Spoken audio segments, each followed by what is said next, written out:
Today I'll be showing you how to format your Microsoft Word against the exercise for tomorrow, computer proficiency exercise. So first thing we're going to do is to launch our Microsoft Word application, and then select blank document.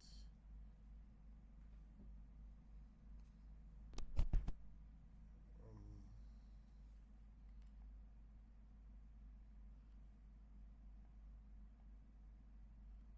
okay, all right.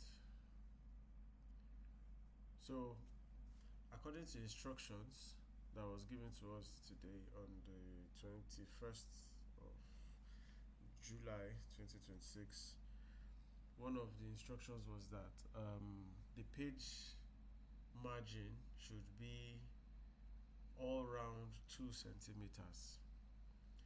Now, in order to achieve that, most systems, being American made, come in inches as against centimeters.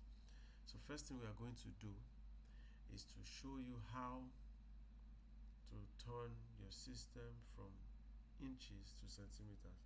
Now, you move your cursor down to File. On File, select Options. In some systems, you might not see options, you will see More. Click More and then select Options. Now, in your Options tab, go to Advanced.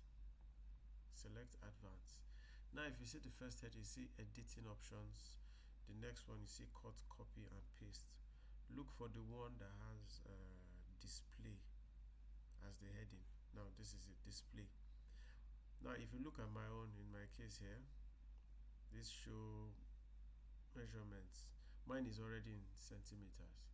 In your case, yours might be in inches. So you select centimeters and then click OK. Once you've done that, now you can make your margins in centimeter, and the instruction was 2 centimeter. Now, what you have to do to adjust your margins, you go to Layout, click on Layout.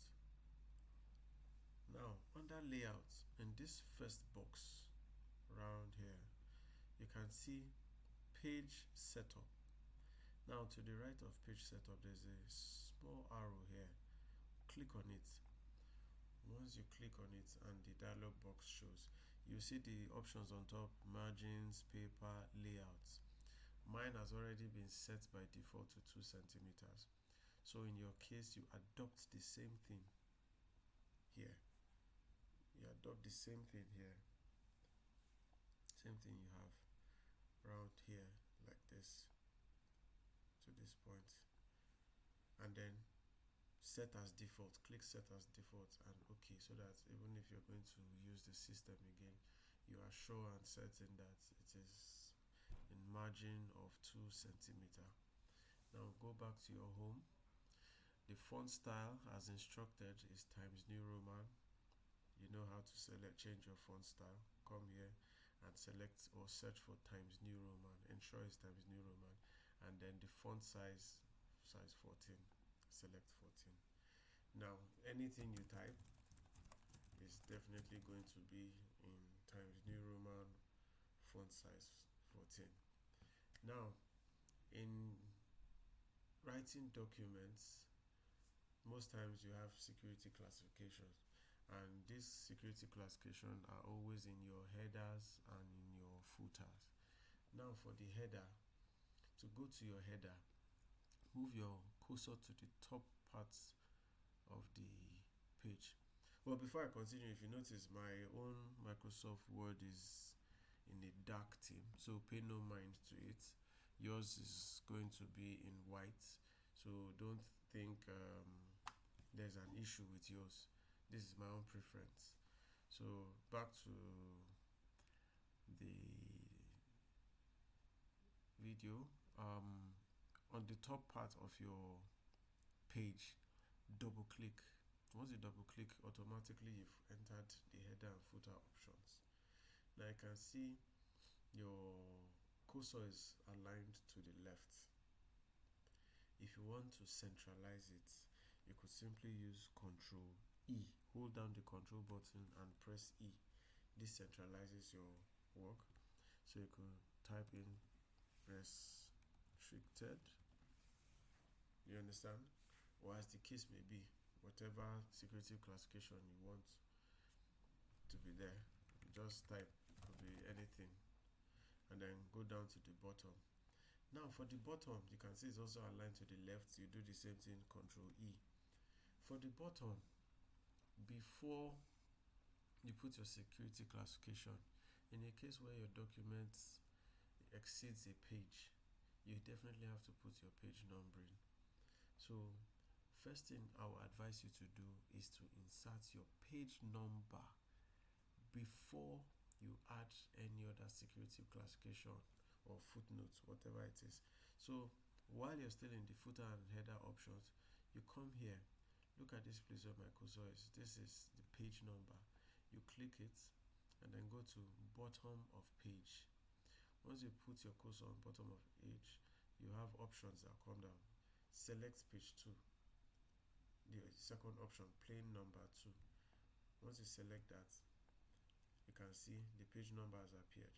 Go to the bottom of it and type in your security classification. As the case may be, in your case it will be restricted.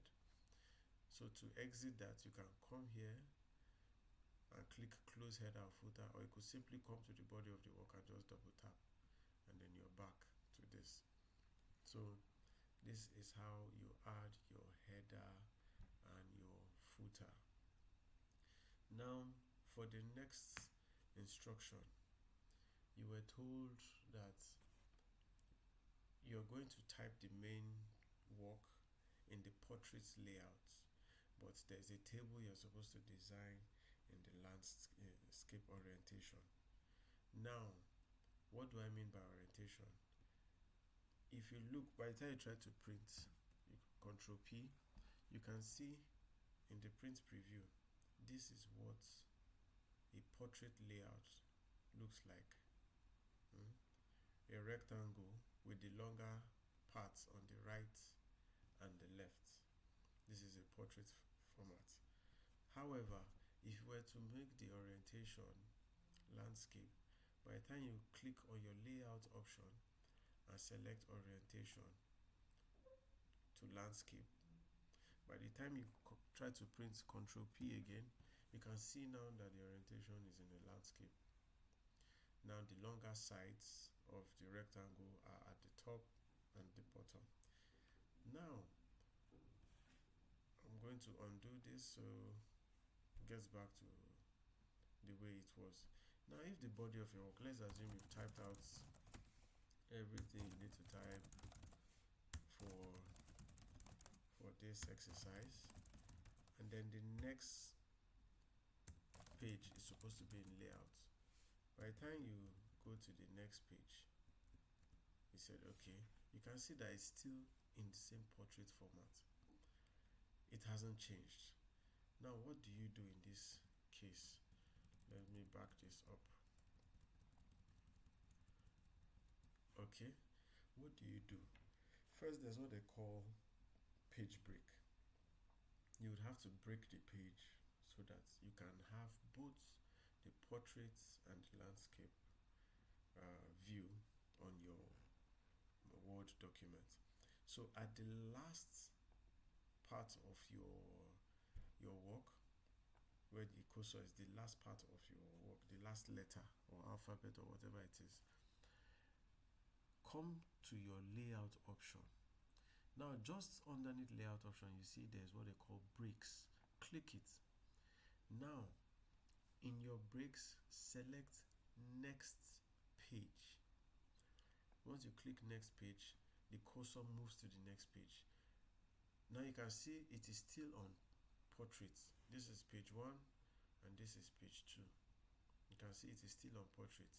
Now while your cursor is on this second page, you can now go back to your layout and select orientation, changing it to landscape. Now you can see that page 1 is in the portrait while page 2 is in the landscape.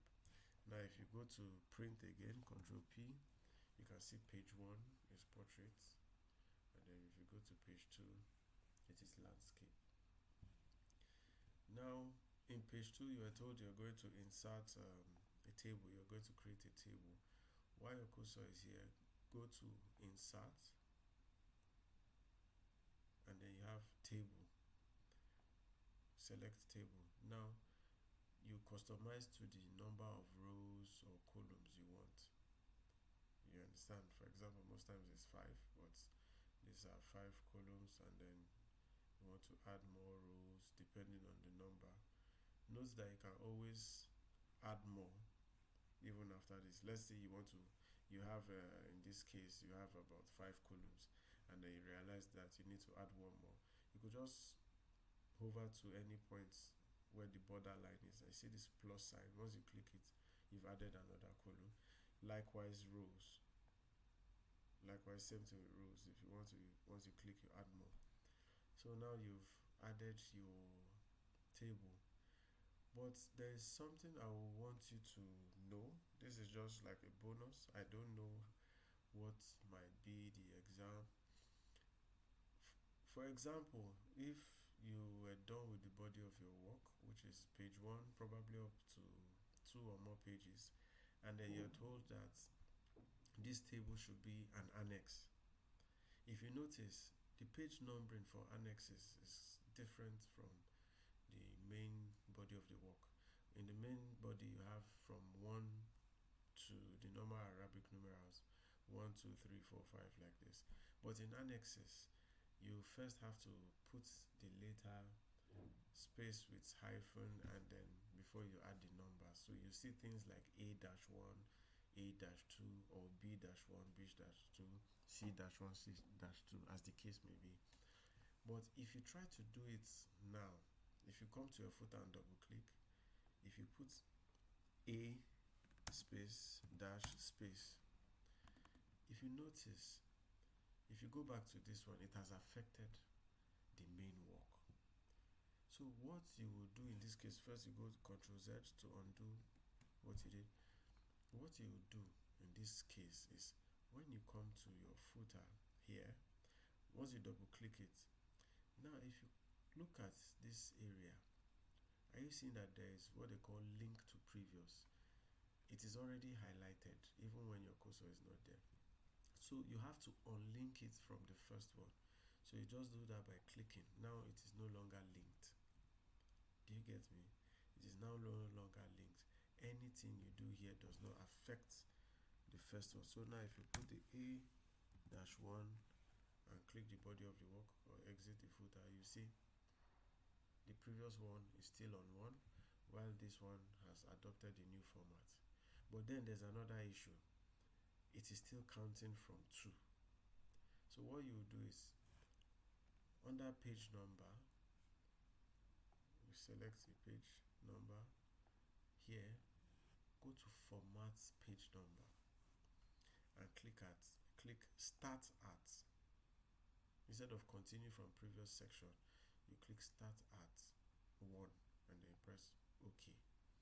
Now you can see, once you exit the footer, you can see now this is 1, as the case may be. If you have more pages of this, for example, all the way down, this is page 2. You can see this page 2, and this one continued from A. If this one too, you have, and you continue to the next page, you can see this is A2. So you can repeat this process for other annexes in future, in case you want to create a document that has multiple annexes. All you have to do is repeat the process of page breaking to the next page, so that you can customize the information or the page numbering at the footers for the independent annexes. So with this, I hope you will be able to use this as a guideline on what you might see during the exercise. On this note, I just want to wish you success in your exams, and I hope and wish you the best. Thank you.